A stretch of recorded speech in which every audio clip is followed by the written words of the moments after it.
오늘은 맥주감사 주일입니다. 오늘 3부 예배 나오신 여러분들 한 사람 한 사람을 주님의 이름으로 사랑하고 축복합니다. 이 시간에도 많은 분들이 어쩔 수 없는 상황에서 영상으로 또 스마트폰으로 인터넷으로 예배를 드리고 있습니다.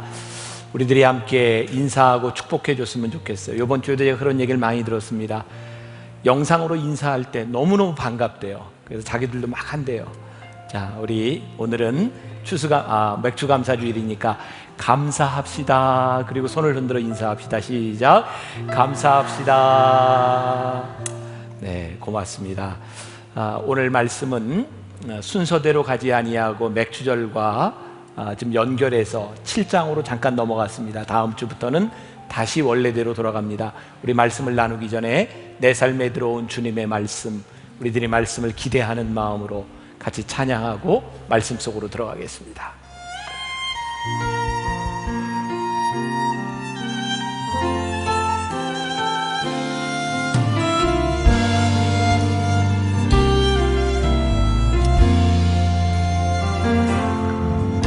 내 삶에 들어온 주님의 말씀이 내게 빛이 되시니 내 삶의 어두운 절망 가운데 소망 보게 하시네. 내 삶에 들어온 주님의 말씀이 나를 인도하시니 내 삶의 막막한 문제 가운데 주 뜻 보게 하시네. 말씀이 내게 역사하기를 말씀이 내게 살아있기를 하나님 말씀을 듣겠나이다. 주님의 음성을 듣겠나이다. 말씀이 내게 역사하기를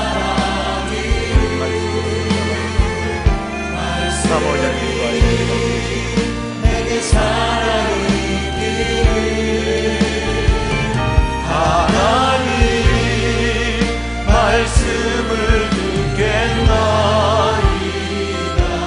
주님의 음성을 듣겠나이다.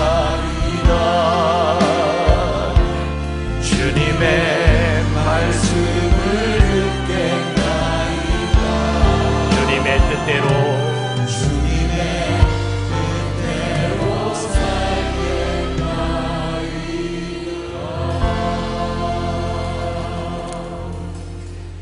지난 주간에 제가 참 좋은 책을 하나 만나서 읽게 되었습니다. 내일의 기름 부음이라고 하는 책인데 참 오랜만에 좋은 책을 만나서 너무너무 좋았어요. 제가 이 책을 우리 교회 교역자들과 장로님들에게 다 나눠드렸어요.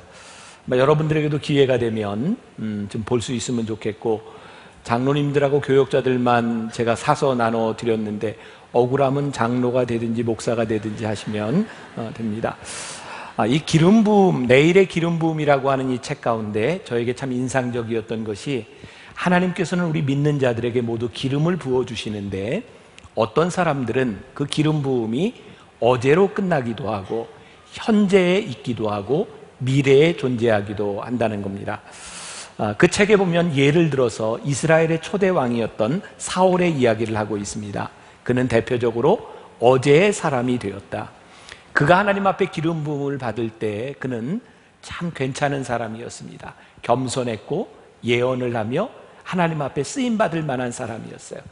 근데 어느 날부터인가 그가 하나님을 떠나게 되었고, 그는 하나님을 떠나서 다윗을 보게 되었을 때 그를 시기하게 되었고, 그의 질투로 말미암아 다윗을 죽이려고 합니다.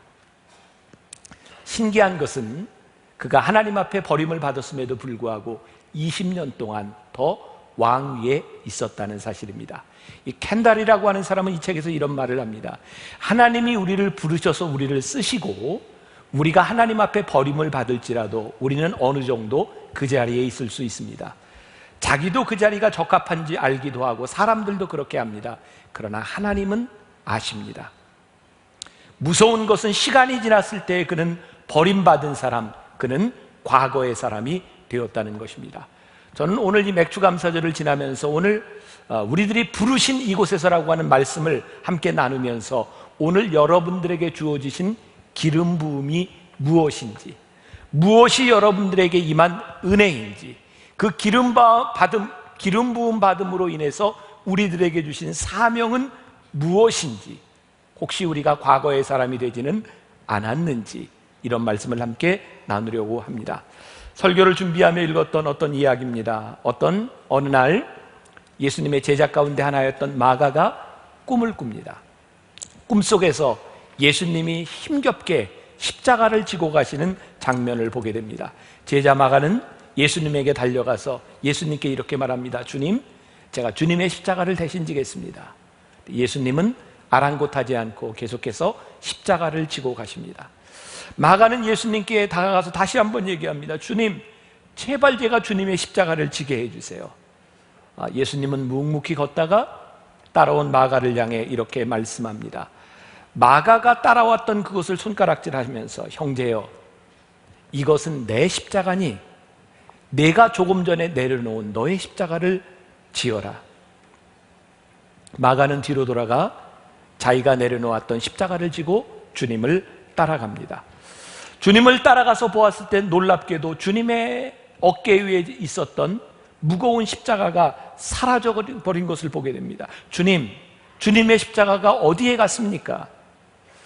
예수님은 마가를 바라보며 이렇게 말씀하십니다. 형제여, 내가 사랑으로 내 십자가를 질 때 바로 내 십자가를 지는 것이나 다름이 없느니라.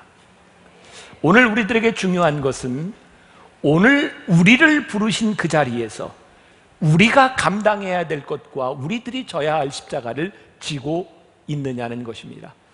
사실 제가 오늘 본문 말씀을 가지고 설교를 준비하면서 처음 잡았던 제목은 생긴 대로 살기였습니다.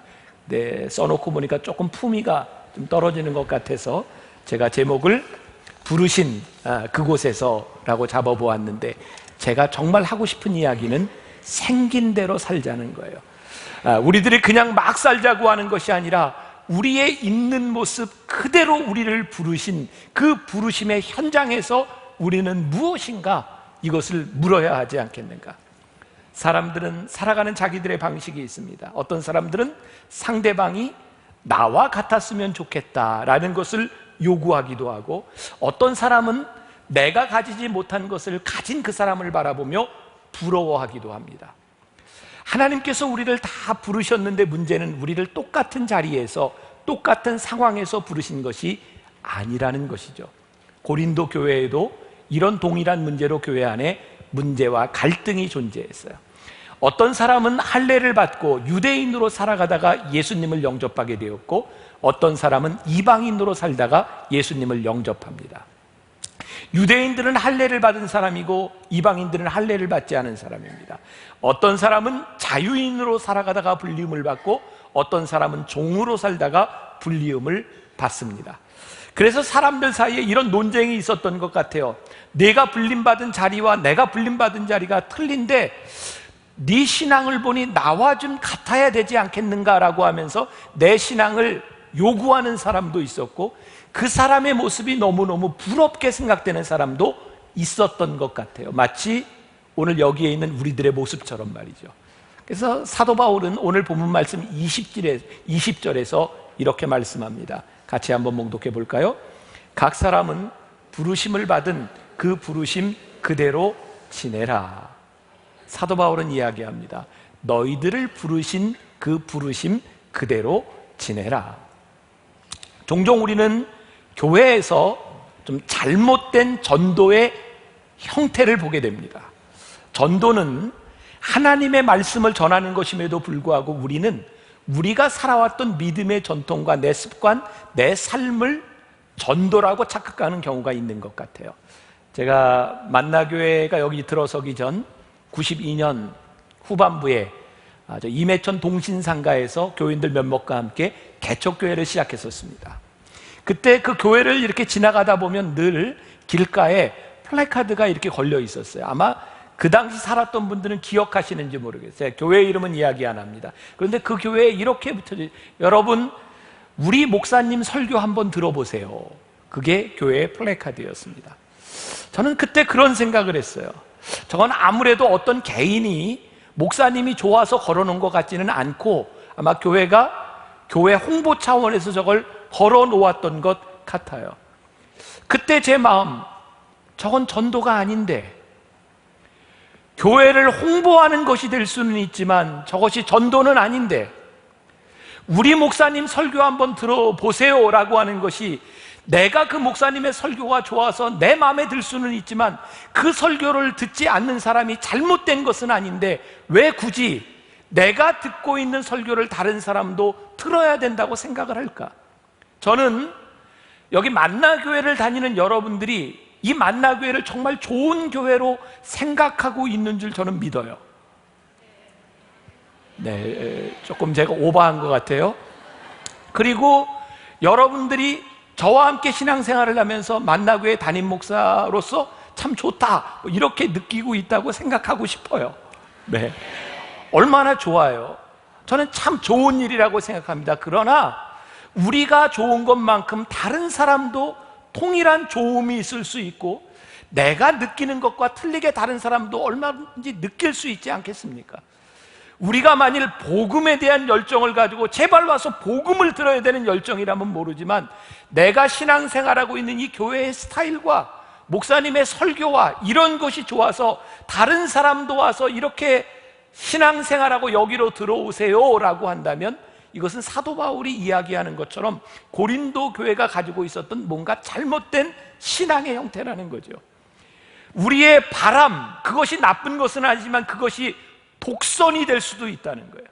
나와 같지 아니하면 다른 사람들을 인정하지 못하는 독선, 그것이 얼마나 무서운 일인지 몰라요. 그래서 우리는 분명히 구별해야 될 필요가 있어요. 오늘 본문 말씀 18절과 19절을 유진 피터슨의 메시지 성경으로 제가 읽어드립니다. 하나님께 부르심을 받을 때 여러분이 유대인이었습니까? 그렇다면 유대인이라는 증거를 없애려고 하지 마십시오. 하나님의 부르심을 받을 때 여러분들이 이방인이었습니까? 그렇다면 유대인이 되려고 하지 마십시오. 유대인인지의 여부가 중요한 것이 아닙니다. 정말 중요한 것은 하나님의 부르심에 순종하고 그분의 계명을 지키는 것입니다. 우리가 누군가를 닮아가고 싶다, 이것은 잘못된 것이 아닙니다. 그러나 누군가를 부러워하는 것은 구별되어야 합니다. 닮아가는 것은 괜찮지만 누군가를 부러워하기 시작하면 부러워하는 마음 가운데 시기심이 생깁니다. 시기심이 지나치면 미움이 생깁니다. 누군가를 부러워하기 시작하면 감사를 잃어버리게 됩니다. 오늘 여러분들을 부르신 하나님 앞에서 여러분들의 신앙생활을 하다가 누군가를 축복하지 못하고 누군가를 시기하며 여러분들에게 감사의 마음이 사라져버리고 있다면 우리들의 신앙이 뭔가는 잘못되어 있는 것 같아요. 부러워하는 것은 재앙이 될 수도 있습니다. 독선은 누군가에게 재앙이 될 수도 있는 것입니다. 사도 바울은 그가 사역을 하면서 그의 마음속에 늘 부러워하던 대상이 있었어요. 바로 예수님의 12제자였습니다. 예수님의 12제자들을 보면 너무너무 부러운 거예요. 왜? 그들은 예수님의 살아생전 예수님의 모습을 보았고 예수님의 말씀을 직접 들었던 사람입니다.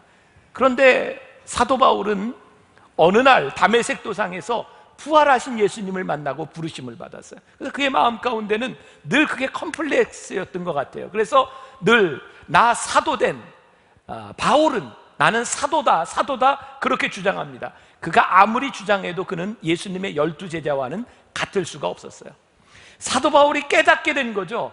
하나님께서 나를 부르신 것은 다른 12제자와 동일하게 부르신 것이 아니라 이방인을 전도하라고 하나님이 나를 부르셨다.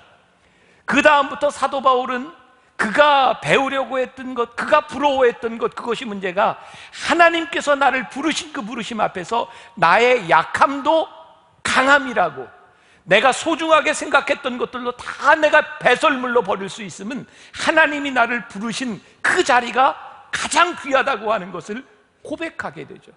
여러분, 예수님의 12제자 중에 가장 튀는 제자가 누굽니까? 베드로 아닙니까? 베드로. 여기저기서 툭툭 나서서 말도 잘하고, 그래서 베드로는 예수님이 십자가를 지시기 전에 예수님 십자가 절대 못 지십니다, 제가 절대로 예수님 부인하지 않습니다, 예수님 지켜드립니다 그랬는데, 예수님 가야바 법정에서 재판받을 때 어떻게 했어요? 어린 소녀가 와서 너 예수님 아냐 그랬더니 모른다고 3번씩이나 부인하잖아요. 베드로가 닭이 울 때 자기가 예수님을 부인한 것 때문에 나가서 통곡하고 옵니다. 여러분, 이 마음이 이해가 되세요? 내가 사랑하고 내가 절대로 배신하지 않겠다고 하는 예수님 배신한 것 때문에 통곡하며 울었던 베드로에게 그게 얼마나 큰 아픔이었겠습니까? 아픔을 안고 그는 옛생활로 돌아가서, 그는 제자의 삶이 아니라 어부의 삶으로 돌아가 있을 때에 예수님께서 베드로를 찾아오셨어요. 그 베드로에게 물으시죠. 요한의 아들 시몬아, 내가 나를 사랑하느냐? 요한의 아들 시몬아, 내가 나를 사랑하느냐? 베드로의 심정으로 그 물음을 들었다고 생각해 보세요. 예, 제가 주님 사랑합니다, 제가 주님 사랑합니다 3번째 물었을 때 배신했던 자신의 모습이 떠올랐을 때 얼마나 부끄럽고 얼마나 후회스러운 모습이었겠습니까? 근데 예수님을 부인하고 옛생활로 돌아가 있던 그 자리에서 베드로를 부르셨어요. 베드로가 정말 훌륭한 사역자가 돼 마지막에 거꾸로 십자가에 못 박혀 죽을 만큼 그렇게 순교자가 되어 사역합니다. 그건 그냥 제 상상입니다. 베드로가 설교하면서 사람들에게 복음을 전하면서 어떤 말을 제일 많이 했을까? 저는 이 말을 제일 많이 했을 것 같아요. 여러분, 실망하지 마십시오. 여러분, 저는 가야바의 법정에서 예수님을 모른다고 3번씩이나 부인했던 사람입니다. 근데 주님께서 나를 버리지 않으시고 나를 다시 불러주셨습니다. 여러분, 혹시 여러분들이 죄를 짓고 여러분들이 혹시 연약하여 주님을 배신했다 할지라도 염려하지 마십시오. 3번씩이나 부인했던 나를 부르셨던 예수님께서 여러분들을 부르시지 않겠습니까? 저는 그 설교를 들으면서 많은 사람들이 은혜를 받았을 것 같아요. 그래, 베드로를 부르셨던 예수님께서는 나도 부르실 거야. 이 자리에서 주님이 나를 쓰실 거야. 베드로의 수치는 수치가 아니라 하나님이 그를 쓰시는 부르심의 현장이었어요. 오늘 우리를 부르시는 그 자리는 하나님이 우리들에게 특권을 허락하시는 가장 소중한 자리입니다. 오늘 본문 말씀 23절과 24절, 제가 유진 피터슨의 메시지 성경으로 읽어드립니다. 종이든 자유인이든 간에 한때 여러분들 모두는 죄악된 사회의 볼모로 잡혀 있었습니다. 그때 하나님께서 여러분들의 몸값으로 어마어마한 금액을 치르셨습니다.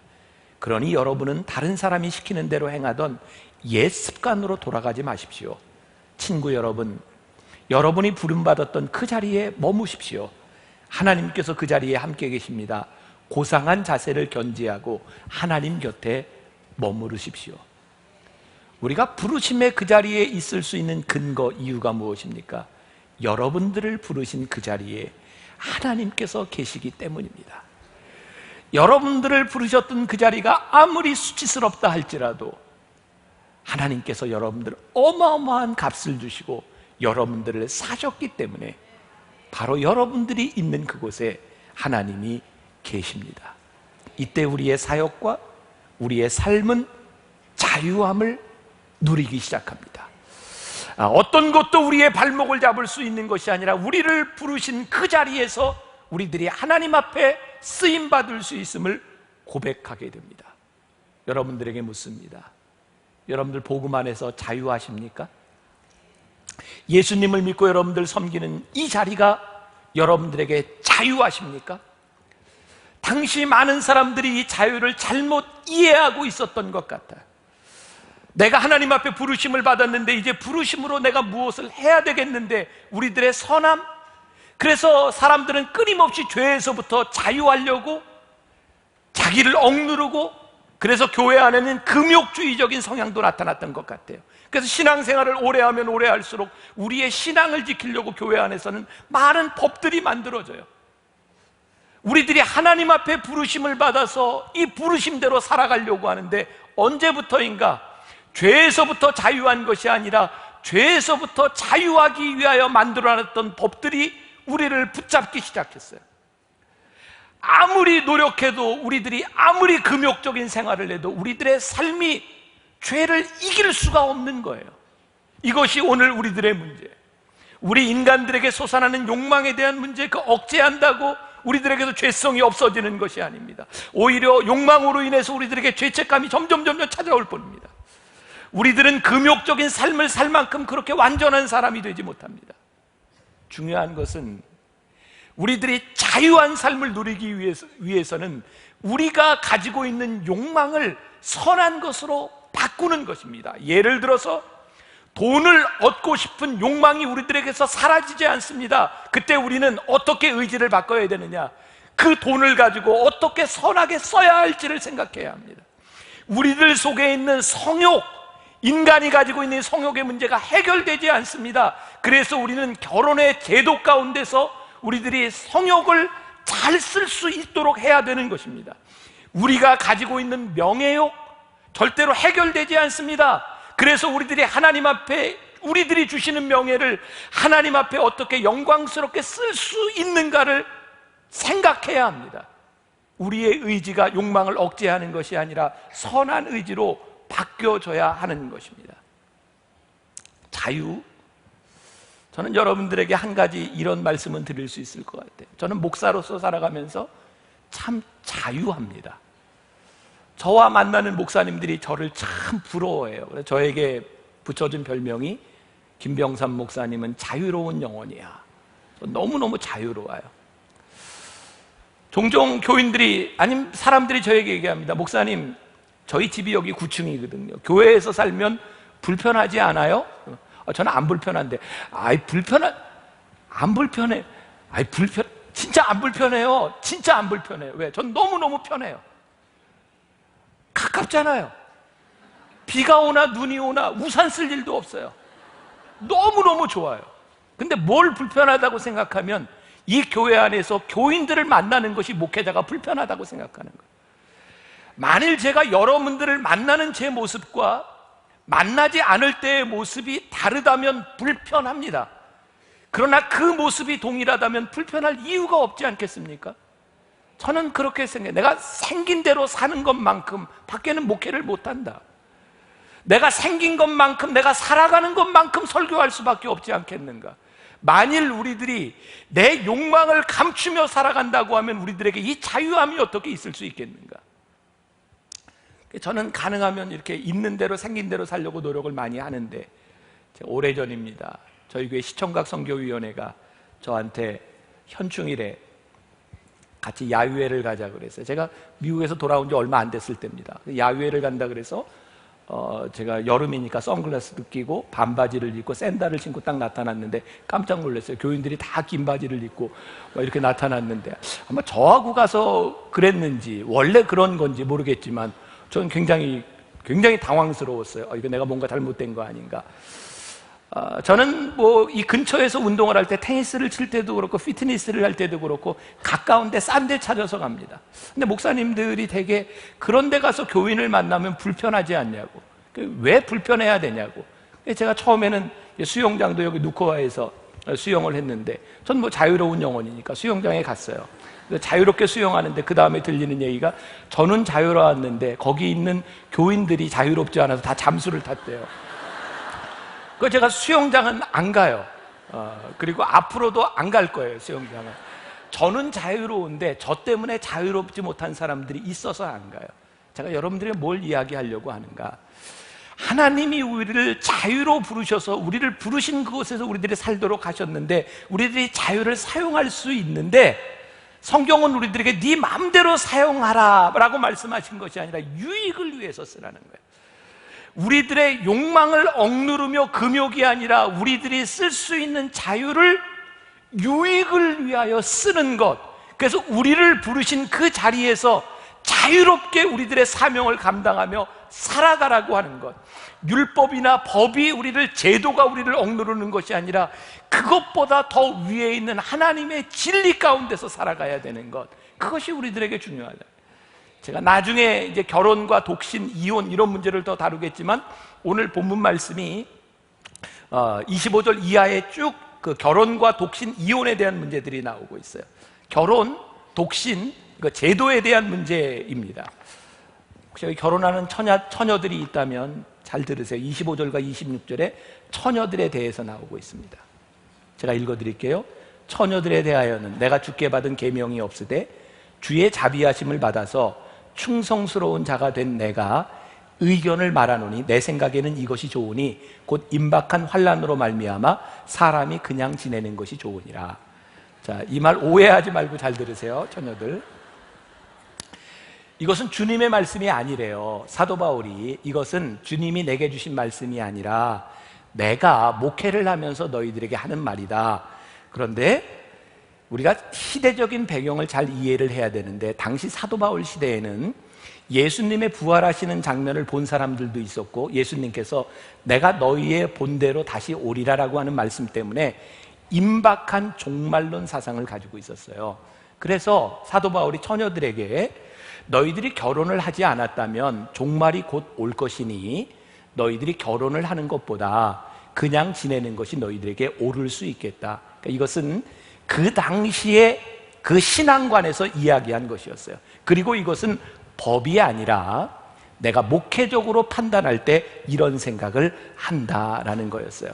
아마 사도 바울이 볼 때 그 당시에 처녀들에게 어떤 것이 너희들의 삶에 가장 진실되고 너희들에게 필요하냐를 이야기했던 것 같아요. 한 가지 분명한 것은, 우리들의 신앙은, 우리들이 지금까지 오면서 우리를 흔들어 놓았던 이단들의 특징을 보면요, 지난번에 있었던 홍해선 전도라는 사람부터 거슬러 올라가서 다미선교회나 그전에도 수없이 많은 이단들이 있었어요. 대부분의 이단들은 뭘 이야기하냐면 종말론을 이야기합니다. 왜? 사람들은 심판과 죽음을 제일 무서워하기 때문에 쉽게 오죠.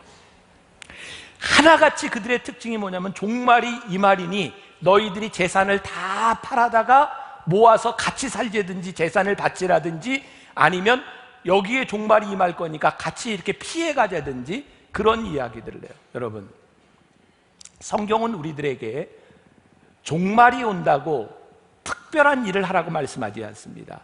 종말이 올 때에 너희들이 속한 그 자리에서 끝까지 너희의 최선을 다하라는 거예요. 너희들이 결혼했으면 종말이 와도 너희에게 맡겨주신 그 가정을 위하여 너희들이 최선을 다하고 섬기라고 말씀하시지, 가정을 떠나라고 말씀하시지 않아요. 성경은 우리들에게 우리를 부르신 그 자리에서 내가 어떻게 살았는가를 물으시겠다는 거예요. 27절과 28절 말씀 잘 들으세요. 내가 아내에게 매였느냐? 노이기를 구하지 말며, 아내에게서 노였느냐? 아내를 구하지 말라. 그러나 장가가도 죄짓는 것이 아니요 처녀가 시집가도 죄짓는 것이 아니로되 이런 것들은 육신의 고난이 있으리니 나는 너희를 아끼노라. 혹시 여러분들 중에 아내에 매여 있는 분들, 노이기를 구하지 마세요. 아내에게서 노인 분, 이건 뭐 이혼과 사별 이런 것들을 얘기하는 거죠. 아내를 구하지 말라. 이 말씀도 역시 종말론에 근거한 그 사정을 이야기하는 것이요. 그러면서 이야기하기를 처녀가 시집가도 남자가 장가가도 죄 짓는 것이 아니니라. 중요한 것은 우리를 부르신, 우리의 부르심 가운데서 결혼도 진지하게 생각하라는 거예요. 자, 32절과 34절. 너희가 염려 없기를 원하노라. 장가가지 않은 자는 주의 일을 염려하여 어찌하여야 주를 기쁘시게 할까 하되, 장가간 자는 세상 일을 염려하여 어찌하여야 아내를 기쁘게 할까 하여 마음이 갈라지며, 시집가지 않은 자와 처녀는 주의 일을 염려하여 몸과 영을 다 거룩하게 하려 하되, 시집간 자는 세상을 염려하여 어찌하여야 남편을 기쁘게 할까 하느니라. 그래요? 네. 시집을 가고 장가를 가면 우리들에게 책임이 생깁니다. 여러분, 여러분들이 결혼을 했으면 여러분들이 신앙생활만 잘해야 되는 것이 아니라 여러분들의 가정에 충실해야 합니다. 그렇기 때문에 당시 종말론 사상에서는 이제 종말이 곧 올 터인데 너희들이 남편과 아내를 잘 대해주기 위해서 이 종말을 준비하지 못하면 안 되겠다, 이런 의도에서 이야기를 하고 있는 거죠. 주의 일을 하는데 결혼하지 않는 것이 너희에게 더 도움이 되겠다, 그런 차원에서 말씀을 하고 있는 거죠. 실제로 지금 선교지에 나가 있는 선교사님들을 쭉 이렇게 조사한 통계에 보면 결혼하지 않은 분들이, 혼자 사는 분들이 선교에 성공하는 율이 훨씬 더 높습니다. 그 중에 60% 이상이 여자입니다. 혼자 사는 여자. 전 이 부분에 대해서 전적으로 인정합니다. 혼자 살아가면 매이지 않아서 전적으로 하나님의 일을 하는데 훨씬 더 효과적일 수 있습니다. 그래서 만일 여러분들 중에 내 삶을 온전히 선교를 위하여, 사역을 위하여 드리겠다라고 생각하는 사람이 있다면 결혼을 안 해도 괜찮습니다. 그러나 하나님께서는 보편적으로 우리들에게 가정을 위해서 부르셨어요. 그러니까 나에게 특별한 소명이 없는 이상은 우리들이 결혼을 하는 것이 자유로운 일이고 내 가정을 우리들이 책임지고 살아가는 것이 옳은 일입니다. 그러나 혼자 사는 것이 잘못된 일은 아니다. 제가 이제 개를 키우다 보니까 개소리를 이제 자꾸 하게 되는데, 요즘 이렇게 개를 키우는 사람들이요, 문제가 뭐냐면 개를 키우는 게 아니라 개에 매이는 경우를 봐요. 개를 키우다 보니까 이 개를 놓고 잠시 어디 가는 것, 그것들 때문에 참 힘들어요.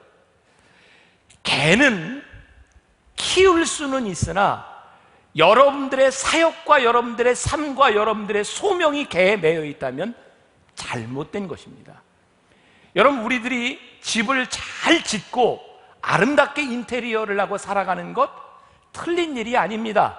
왜? 하나님이 우리들에게 주신 축복일 수 있어요. 그러나 우리들이 집을 너무 잘 져놓고 깨끗하게 져놓음으로 인하여 그 집을 하나님의 나라와 유익을 위하여 쓰지 못한다면 그 집에 우리들이 매여 있는 것입니다. 만일 교회가 큰 건물을 짓고 좋은 시설을 내놓고 그 좋은 시설 때문에 이 교회 안에 들어와야 될 사람들을 들어오지 못하게 하고 교회의 사역이 방해를 받는다고 하면 그 교회 건물들과 교회 시설들은 옳은 것이 아닙니다. 우리들이 분명히 깨달아야 하는 것이 있습니다. 무엇이 유익이 되고 무엇이 하나님의 사역을 위하여 쓰임받고 있느냐, 이 문제에 있어서 우리들이 분명히 선을 그을 수 있어야 돼요. 결혼은 해도 되고 안 해도 되는 자유입니다. 그러나 우리의 자유로 우리들이 결혼을 했다면 그 결혼에 대한 책임을 하나님이 물으실 겁니다. 여러분들의 삶에 자유로 결정할 수 있는 분들이 참 많이 있습니다. 그러나 하나님께서 우리들에게 물으시는 책임에 대하여 우리들의 신앙적인 결단과 우리들의 삶이 필요한 것이죠. 제가 군에서 훈련을 받을 때 저희 내무반에는 신부님, 법사님, 목사님 세 그룹이 같이 훈련을 받았는데, 정말 자존심 상하는 일인데 신부님들이 목사님들을 인격적으로 굉장히 무시합니다. 굉장히 그것 때문에 갈등들이 있었어요. 이유는 딱 한 가지입니다. 목사들은 결혼했다는 거예요. 그래서 무시해요. 그래서 저도 신부님들을 좀 무시했어요. 속으로. 아니, 어떻게 결혼하고 목회를 하냐고 하는데 저는 어떻게 결혼도 안 하고 목회를 하냐고. 저는 신부님과 수녀님들이 혼자 사시면서 가정에 얽매이지 아니하고 선교하고 그들의 삶을 드리는 헌신이 참 귀하다고 생각합니다. 그러나 만일 결혼을 한 목회자들을 향하여 그것 때문에 무시한다면 그것은 잘못됐다고 생각해요. 저는 목회를 하면서 저는 결혼을 일찍 했습니다. 만으로 24세 결혼을 했어요. 제가 목회지에 나가야 되는데 당신은 결혼을 안 한 목회자를 받지를 않아요. 왜? 총각으로 혼자 가면 교인들이 힘들어요. 반찬 해줘야지, 밥 해줘야지. 그러니까 결혼을 안 하면 교회들이 좋아하지를 않아요. 그래서 결혼 일찍 했어요. 결혼을 하고 제가 이제 27년을 지나는 동안 제가 정말 너무너무 감사하는 게, 결혼을 하고 아이를 낳으면서 아이를 낳는 부모의 마음과 우리 아이가 아파서 인큐베이터 속에서 중환자실에서 그 지내는 기간을 통해 안타까운 마음도 깨닫게 됐고요. 우리 아이들이 학교의 과정을 지나는 동안, 아이들이 수험생을 지나는 동안 이 시기가 얼마나 힘든 것도 알았고, 우리 아이가 군대 가야 될 때가 되니까 군대를 보내는 부모의 마음도 알게 되고, 그래서 저는 어떻게 결혼 안 하고 목회를 하지? 전 그런 생각이 들어요. 왜? 결혼은 하나님께서 저에게 주신 너무나 큰 선물이라는 거예요. 제가 하고 싶은 이야기, 결혼하지 않은 상태로 부르심을 받았으면 그 사역에 열심히 하세요. 결혼을 통해서 하나님이 우리를 부르심을 받았으면 우리들이 그것에 열심히 하세요. 그러나 규범으로 인하여 남을 정죄하거나 규범으로 인하여 독선적이 되지 않도록 하나님의 진리는 인간이 만들어 놓은 법보다는 위에 있는 것이에요. 가끔 우리 교인들이 그런 얘기해요. 만나교회에서 신앙생활하기가 참 어렵습니다. 어려운 이유는 대개 모든 교회들이 가면 해야 될 것과 말아야 될 것, 이런 규범이 확실한데 만나교회는 정확하게 뭐 해라 하지 말라 얘기해 주지 않는다는 거예요.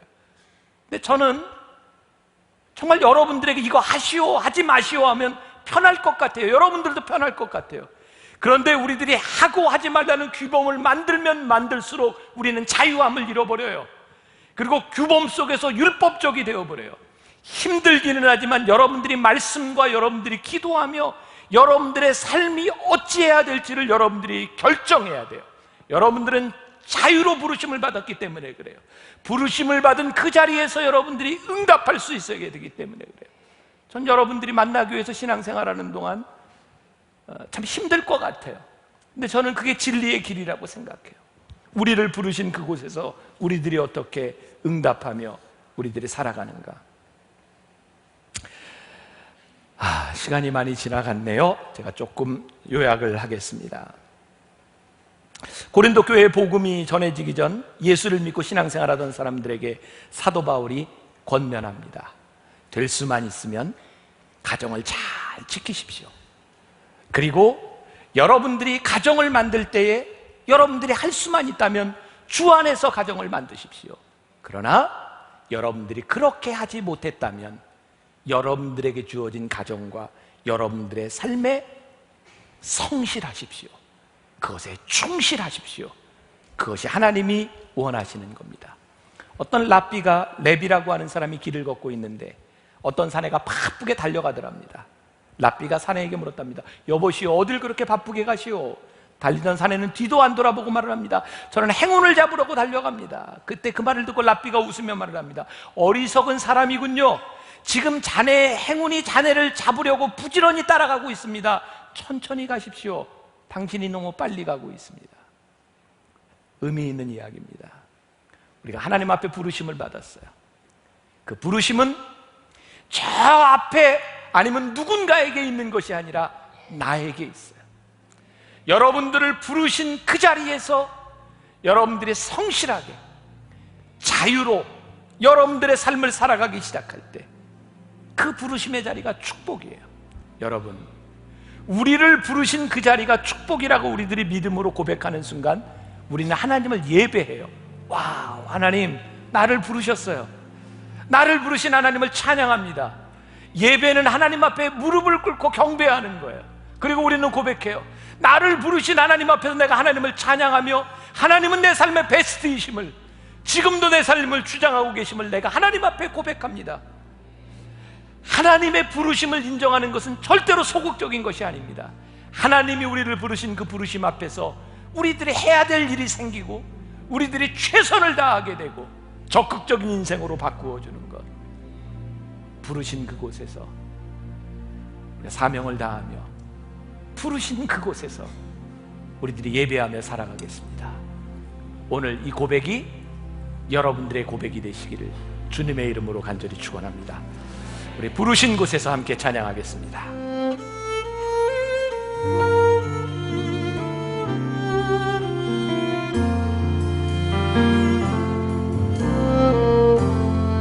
따스한 성령이 마음으로 보내 내 몸을 감싸며 주어지는 평안함 만족감을 느끼네.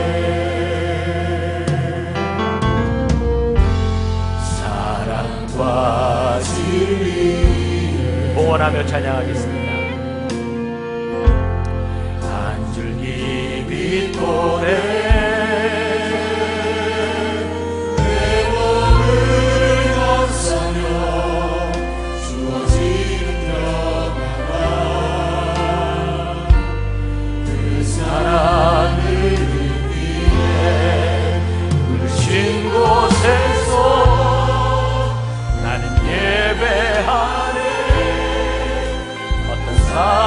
상황에도 나는 예배하네. 누신 곳에서 나는 예배하네. 어떤 상황에도 나는 예배하네. 따스한 성령님, 따스한 성령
내가 걸어갈 때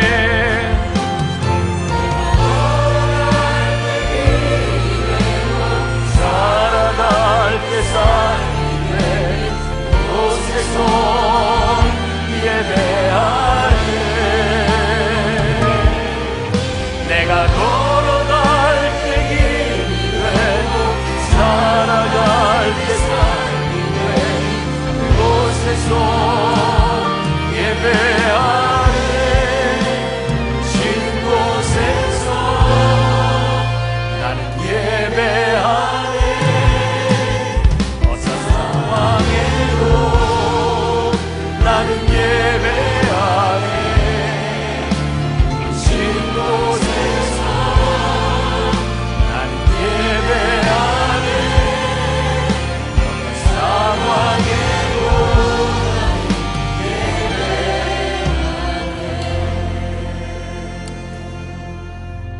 하나님, 우리는 인생을 살아가며 누군가를 부러워할 때가 참 많았습니다. 아니, 우리를 부르신 그곳이 부족하다고 생각할 때도 많이 있었습니다. 아니, 누군가를 부러워하기보다는 시기로 우리의 눈이 멀었을 때도 많이 있었습니다. 하나님, 우리를 부르신 그곳에서 하나님은 우리와 함께 계시다고 말씀하십니다. 우리가 할 수 있는 그 일, 하나님이 우리신 그곳에서 하나님을 예배하며 살아갈 수 있는 일, 얼마나 귀한 일인지 올 한 해의 전반기를 지나오며 혹시 잃어버렸던 감사가 있다면 회복하게 하여 주옵시고, 혹시 부르심의 자리를 떠난 사람이 있다면 다시 돌아오게 하여 주옵시고, 우리의 부르심이 과거의 사람으로 끝나는 것이 아니라 올해 남겨진 시간도, 아니 앞으로 살아가는 인생 가운데서도 끝까지 이 부르심을 붙들고 승리하는 주의 백성들이 되게 하여 주옵소서. 오늘도 하나님 앞에 드려진 귀한 예물, 우리의 헌신을 기억하시고 이 예물이 쓰여지는 곳마다 하나님의 귀한 나라가 이루어지며 하나님의 진리가 선포되게 하여 주옵소서. 지금은 우리 주 예수 그리스도의 은혜와 하나님 아버지의 무한하신 사랑과 성령의 인도하심이 부르신 이곳에서 주님을 예배하며 우리와 함께 하실 하나님을 기대하며 나아가는 당신의 사랑하는 모든 백성들 위해 지금부터 영원까지 함께 하시기를 간절히 축원하옵나이다. 아멘.